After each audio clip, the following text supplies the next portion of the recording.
Mother Nature dealt Southern California a 1-2 punch Sunday when an earthquake in Ventura County triggered with its part shaking on the same day as the region was drenched by its first tropical storm in decades.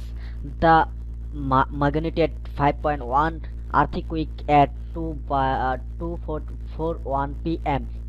startled Southern California, who were already braced for the remnant of Hurricane Hilary, which had already brought hours of steady rain during the region's driest month of the year.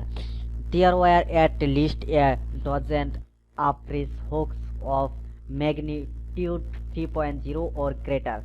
The earthquake was entered about 4 miles southeast of OJAI, about 18 miles northwest of Los Angeles.